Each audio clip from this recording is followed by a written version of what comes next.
doing it because they think that these Tesla recharge stations are taking jobs away. They're just being dickheads.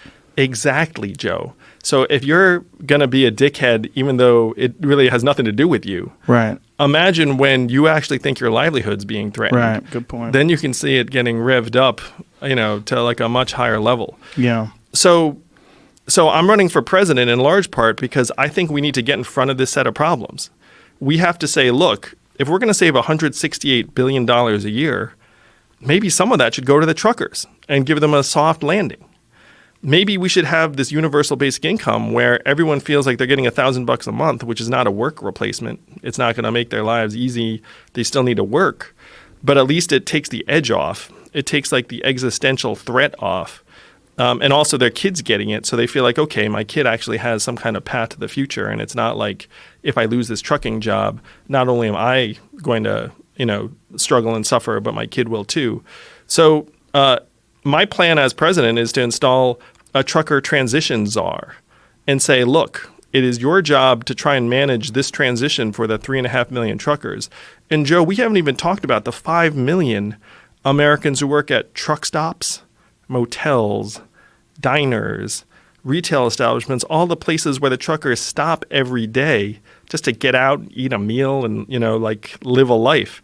I mean, if you imagine those communities when the trucks don't stop, there's going to be a drying up of economic vitality on a level that's unprecedented in many of these communities. This is something that I'm just becoming aware of over the last year or two. How when you're out on the campaign trail and you're talking to media and you're discussing this with people, how many people have no idea that this is coming? Well, what I say to people, Joe, is I say, hey, have you noticed stores closing on your main street? And then they say yes. And then I ask them, why is that? And then they reflect for a minute, and then they say, Amazon. And I'm like, yeah, that's right. Amazon's getting $20 billion of commerce every year, and is now tipping your malls and Main Street stores into oblivion. Yeah. And is that going to get better or worse? Because so some people say it's like the robots are years away. And then you're like, no, it's not robots actually walking around your neighborhood. I mean, of course, that's unlikely. But Amazon soaking up the business that used to go to your mall. If you go to their fulfillment center, it's robots as far as the eye can see. If you go to their warehouse, it's also robots as far as the eye can see. So when you ask how aware are people that this is happening, it's one of those truths that as soon as you point it out, they're like, oh yeah, I knew that was what was up. It's just for whatever reason, I'm like the only person just laying out the facts and being like, guys, it's not your imagination. We actually are getting rid of the most common jobs in the U.S. cashiers, as you said, truck drivers, delivery drivers, Uber drivers. Another one that's very clearly going to get taken up by AI is radiology and looking at tumors on a film, because it turns out that AI can see shades of gray that a human eye cannot.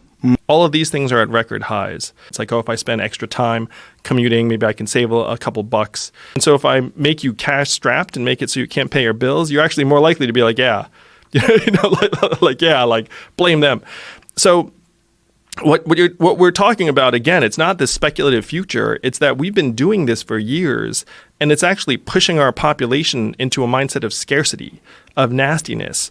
And that's why universal basic income is so crucial, because it gets the boot off of people's throats, and it replaces the mindset of scarcity with a mindset of abundance and rationality and optimism and capacity.